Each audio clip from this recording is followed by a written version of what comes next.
Hello বন্ধুরা, তোমরা সবাই কেমন আছো? আশা করছি ভালো আছো। আমি আছি মোটামুটি ভালো। একদিন শরীর ভালো থাকে তো দুদিন খারাপ থাকে না।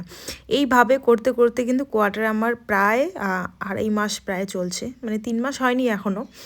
তো যাই হোক আর কি, তো অনেক দিন পর তোমাদের সামনে ভিডিও নিয়ে চলে এলাম, আর অনেক কিছুর মানে তোমাদের সাথে শেয়ার করব অনেক কিছু আজকে। তো আজকে হচ্ছে শিবরাত্রি, আর এখানে কিন্তু আগের দিনই হয়েছে, হ্যাঁ, আর আমাদের ওইদিকে পরের দিন হয়েছে। আমি শর্ট ভিডিও শেয়ার করেছি, তাতে তোমরা অনেকে বলেছো। তো হ্যাঁ, এখানে আগের দিনই হয়েছে। তো এখন বাজে প্রায় 10টার মতন, আর যেহেতু রবিবার ছিল সেহেতু কিন্তু তোমাদের দাদাভাইয়ের এক টাইম ডিউটি আছে, আর তার মধ্যে আজকে না যেখানে আর কি পুজোটা হচ্ছে ওখানেই সবারই ডিউটি লাগাইছে, আর রবিবার জন্য এমনি অফিস টাইম মানে অফিস আর কি বন্ধ সব আর কি। তো তাও 1 ঘন্টার মতন হয়তো যাবে। তোমাদের দাদাভাইয়ের কিছু একটু লেখালেখির কাজ আছে, তো ওটা কমপ্লিট করে কিন্তু আসবে। তো এখানে হচ্ছে আমি রেডি হচ্ছি, আর তোমাদের দাদাভাই আর আমরা দুজনই কিন্তু জল ঢালতে যাব। তো তোমরা তো জানোই সবাই যে আমি বাড়ি যাব অনেক দিন থেকে বলছিলাম। তো হ্যাঁ, একটা খুশির খবর আর কি, যে তোমাদের দাদাভাইয়ের ছুটি কনফার্ম হয়ে গেছে। প্রথমে তো ভাবছিলাম যে তোমাদের দাদাভাইয়ের ছুটি কনফার্ম হবেই না, কি হবে না হবে, কিন্তু তোমাদের দাদাভাই ছুটি ভরে দিয়েছে, আর সত্যি কথা বলতে ওর ছুটি আগে কনফার্ম হয়ে গেছে। যাই হোক, একটা টেনশন কেটেছে যে তোমাদের দাদাভাইয়ের ছুটিটা কনফার্ম হয়ে গেছে। আবার এখন সেকেন্ড টেনশন হচ্ছে ফ্লাইটে যাব না ট্রেনে যাব, কোনটাতে ভালো হবে, কিভাবে যাব, সেটা তো আছে টেনশন। হ্যাঁ, আর এখন এই মুহূর্তে ট্রেনের টিকিট কাটলে কোনো দিনও কনফার্ম হবে না, আর তৎকালেও হতে চায় না। তোমরা জানোই 1-1.5 মাস আগে টিকিট কেটে রাখা লাগে যদি তোমরা ট্রেনে যাও। তো এরকম আছে যে ফ্লাইটে যাব। তবে আরেকটা যেটা বড় সমস্যা আমাদের, সেটা হচ্ছে ডক্টর। তো ডক্টরের সাজেশন মতনই আমাদের বাড়ি যেতে হবে, আর ওনাকে চেক আপ আছে। তো 2 দিন পরে ডাক্তারের চেক আপ আছে, সেখানে যাব আমি আর কি। হ্যাঁ, তো আর এর আগেও বলেছিলাম ম্যাডামকে আর কি বাড়ি যাওয়ার কথা। তো ম্যাডাম বলেছিল কিছু কথা, সেটা না হয় তোমাদের সাথে আমি পরে কোনো এক সময় শেয়ার করব আর কি। আর হচ্ছে মেন যেটা কথা, বাড়ি কেন এত তাড়াতাড়ি যাচ্ছি আমি, বা মানে এটা অনেকের আর কি তোমাদের যে আসলেই তো কয়দিন হলো তুমি কোয়ার্টারে, দাদাভাইকে ছেড়ে দাদাভাইয়ের সাথে থাকো, তো ভালোই লাগছে তোমাদের দুজনকে একসাথে আছো, ও তোমাদেরও ভালো লাগছে, কিন্তু বাড়ি কেন যাচ্ছি কি বলবো আর তোমাদের দাদাভাই মানে তোমাদের দাদাভাই ওই মাসে হচ্ছে ট্রেনিং আছে। হ্যাঁ, একটা ট্রেনিং আছে, তো ওকে বাইরে যেতে হবে। এখন ও কিন্তু বলেছে মানে মানে কি বলে, ওখানে লিখিত দিয়েছে যে আর অসুবিধা আছে ট্রেনিংয়ে আর কি যাওয়া হবে না, কিন্তু সেটা অনলাইনের ছিল বলে এখানে প্রায় 5,000 লোকের ওই ট্রেনিংয়ে নাম এসেছে। এখন তোমাদের দাদাভাইকে হয়তো যেতেই লাগবে। এখন যদি তোমাদের দাদাভাই যায়, ভাবো ওখানে 1-2 মাসের কাহিনী। আমি কোয়ার্টারে একাই, ভাই আমি একাই তো কোথাও থাকতেই পারবো না, আর আমার শরীর ভালো না এখন, আমি একাই থাকতেও পারবো না, আর বাড়ির থেকে কাউকে আনবো।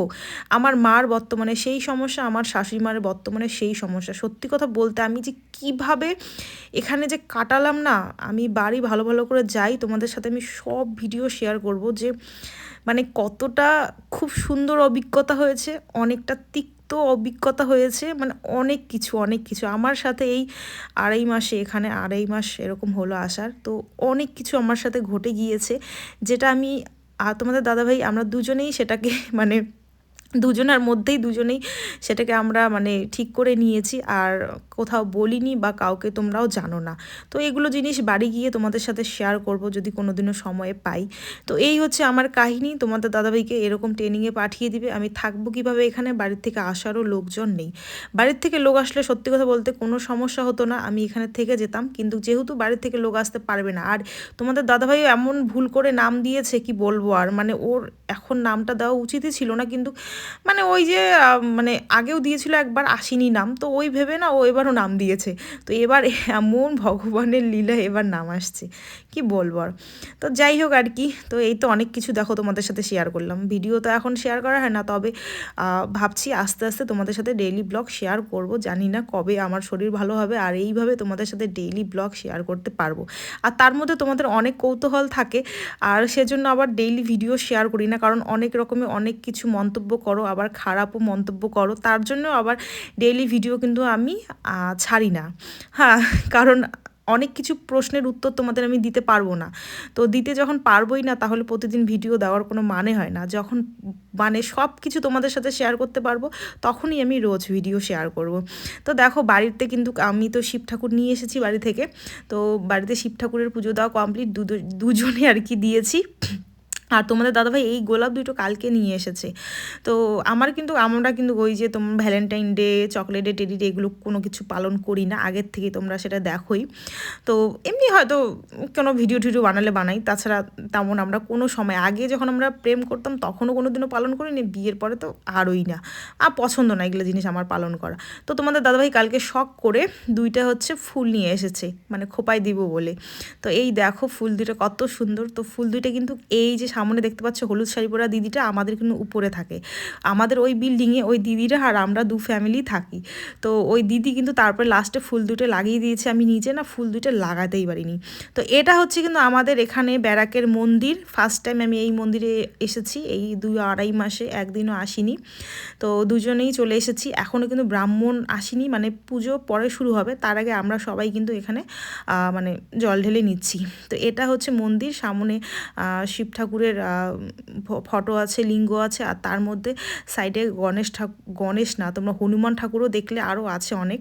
তো এখানে যাই হোক জল ঢাললাম, ঢালার পরে পাশে আরেকটা বটপাইকর গাছ ছিল, তো ওখানেও কিন্তু জল ঠল ঢেলে নিলাম। তো প্রণাম আদি করে ওইদিকে আবার রান্না হচ্ছিল, মানে আজকে কিন্তু লঙ্গরখানা না কি বলে যেন জানি না, খাওয়া দাওয়া, মানে আজকে কোনো কারো কোয়ার্টারে রান্নাবান্না নেই, আজকে এখানেই সব কিন্তু রান্নাবান্না খাওয়া দাওয়া, মানে সববার যারা ব্যাচেলার তাদেরও কিন্তু ওখানেই খাওয়া দাওয়া, আর আমরা যে কোয়ার্টারের লোকজন আছি যত লোকজন আছে সবাই।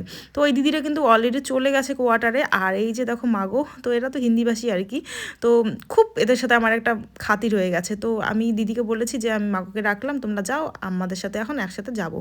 তো তারপরে কিন্তু আমরা কিন্তু চলে গেছি বাড়িতে, আর ওখানে কিন্তু সবাই জল ঢালছে, পুজো কিন্তু এখনও শুরু হয়নি। আর এই যে তোমাদের দাদাভাই বাড়ি এসে খিদে পেয়ে গেছে, আমি তো রান্না বান্না করিনি, তো এখানে হচ্ছে ছাতু আর মুড়ি, আর তার সাথে জল দুধ দিয়েছে, দুধ দিয়ে খাওয়া দাওয়া করলো। তো তারপরে আমিও বাড়ির থেকে কিছুক্ষণ পরে আবার আমরা চলে এসেছি মন্দিরে। তো দেখো এই তো এখানে হবন হবে, তারপরে এখানে ডিসি না কি যেন বলে, যিনি বড় আর কি এখানকার যে মেনটেন করে, তিনি আর তার বউ কিন্তু এখানে পূজাতে বসবে। তো পূজাতে বসবে, তারপর কিন্তু আর যারা যারা জল ঢালার ইচ্ছে তারা তারা ঢালবে। তো এখানে দেখো একজন আন্টি ছিল, উনি বলতেছে যে আমাকেও কি দেখা যায়, বললাম যে হ্যাঁ দেখা যায়। আর এই যে দেখো এই দিদির একটা ছেলে আর একটা মেয়ে, এদের সাথে আমার খুবই খাতির হয়েছে। আর এই যে এখন হচ্ছে কি হবানে কি বলে আর কি মন্ত্র, আর এখানে এভাবে দিতে লাগে, আমি তো অত বুঝি না হিন্দি এগুলো, আর কোনো দিনও দেখিনি, ফার্স্ট টাইম আর কি। তো দিদি বললো যে এভাবে দিতে লাগে।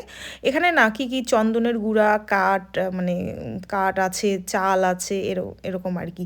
তো ওগুলো করার পরে যেন যে অঘটন আজকে ঘটেছে কি বলবো। আর যেখানে রান্না করছিল তার উপরেই না এখানে পুরো কি বলে ভেমরুল যে বলে না, মধুমাক্ষি আর কি, মধুমাক্ষির বড় বড় চাক। হ্যাঁ, এখানে তো জানোই গাছপালা বেশি, তো নিচের দিকে আগুন ধরিয়ে দিয়েছে, মানে রান্না করছিল উপরে ধোয়া গেছে, এত মধুমাক্ষি পুরো ছড়ে পড়েছে, মানে কি বলবো। আর আমরা তো এক সাইডে ছিলাম, আমি পুরো মন্দিরের উপরে রেলিং বেয়ে নিচে কিভাবে যে নেমেছি, মানে আমার জীবন বেরিয়ে গেছে সত্যি কথা বলতে। তো আস্তে নামার পরে তারপরে ওই দিদি ওই বাবুটাকে কোলে দিল, ওকে একটু কোলে নিয়ে নামিয়ে তারপরে দৌড়ে দৌড়ে বাড়ি চলে এসেছি। দেখো ঘেমে ঘুমে একাকার অবস্থা, 2-4টা বাচ্চাকে কিন্তু এত মানে 7-8টা একদম কামড় দিছে, ওদেরকে আবার হসপিটাল নিয়ে গেছে, আবার অনেক যারা লোক ছিল আর কি তাদেরও কিন্তু কামড়াইছে। তো যাই হোক তারপরে ঠান্ডা হওয়ার পরে তারপর সব কিছু ওরা ওগুলো সব ঠিকঠাক করার পরে তারপরে চলে এসেছি এই যে খেতে। বাইরে খাওয়ার কথা ছিল, মানে বাইরে সব প্লেট ট্লেট দিয়েছে, কিন্তু ওখানে আর খাওয়া হয়নি, ঘরের ভিতরে খাওয়া। দেখো কত পুরি ছিল, তারপরে তারপর পায়েস ছিল, তারপরে ঘুগনি একটা সবজি ছিল, তারপরে চাল ছিল। তো অনেক কিছু খাওয়া, চাল বলতে চাপাল ভাত আর কি, জিরা রাইস ছিল আর কি। তো সব কিছু খাওয়া দাওয়া করে দেখো এখন হচ্ছে আমরা সবাই কোয়ার্টারের মধ্যে ব্যাক করছে, এই যে দেখো। আর ওই যে নিম গাছের উপরেই ছিল, মানে সেটা তোমাদের দেখাচ্ছি। আর জুতো খুলে আমি তখন ভাগছিলাম, জুতো এই পাশে ছিল, তো সেই জুতা আর ওদেরও জুতা, তো সব জুতা কিন্তু এখানে নিতে আসছি। আরও একটা তোমাদের ভালো খবর দেই, আমার কিন্তু মানে শ্বশুর বাড়িতে আর কি আমার কিন্তু দেওরের বিয়ে হয়েছে। ওই দেখো দেওর, যে দেওরের দেখা দেখি করতে আমি 2-2বার গিয়েছি, কিন্তু সেগুলো হয়নি আর কি দেখা দেখি, মানে সেগুলো ফুলফল হয়নি। তারপরে ওর রিসেন্ট বিয়ে হয়েছে, আর এই দেখো বিয়ের পরের দিনের খাওয়া দাওয়া, সবাই মামিরা খাচ্ছে, সবার সাথে কথা হচ্ছে ভিডিও কলে। তো বাড়ি গেলে অবশ্যই শেয়ার করব যে আমার কোন দেওরের, এখন অবধি তো আমার একটা দেওরের বিয়ে খাইনি, তো সব তো ভাসুরের বিয়ে খেয়েছি। খুবই ইচ্ছে ছিল দেওরের বিয়ে খাওয়ার জন্য, কিন্তু ওই যে কপালে না থাকলে কি আর হয়, তাই না? আর আমি তো ভীষণ মিস করেছি, আর বাড়ির সবাই মানে আমাকেও ভীষণ মিস করেছে আর কি। তো যাই হোক, কি করা যাবে আর। তো বিয়ে খাওয়া হয়নি তো কি হয়েছে, তাই না? পরে গিয়ে খাওয়া দাওয়া করবো, আর পরে গিয়ে তোমাদের সাথে শেয়ার করব সব কিছু। আর তার মধ্যে বাড়িতে আরেকটাও বিয়ে আছে, তবে বিয়ের থেকে বেশি আমাদের জরুরি মানে জরুরতের জন্য আমরা বাড়ি যাওয়ার চেষ্টা করছি। এখন তোমরাই বলো, এখানে যে আমাকে থাকতে বলছো, তোমাদের দাদাভাইকে ট্রেনিংয়ে পাঠাই দিলে আমার কি অবস্থা হবে, হ্যাঁ? আর আমার কিন্তু সত্যিকারের শরীর ভালো না, একাই আমি থাকতে পারবো না। এই হচ্ছে কাহিনী, এভাবে দিনগুলো যাচ্ছে আমাদের। খুব কম টাইম তোমাদের দাদাভাইয়ের সাথে কোয়ার্টারে থাকলাম, সত্যি কথা ভগবান চাইলে আবারও আসবো।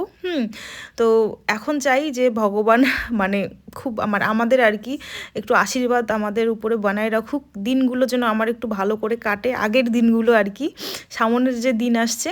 যাই হোক, এইটুকুই বর্তমানে বলবো। তো চলো, ভিডিওটা কেমন লাগলো অবশ্যই জানাবে। এখানে দেওর আর দেওরের বউ আমাদের প্রণাম করছে। চলো টাটা সবাই।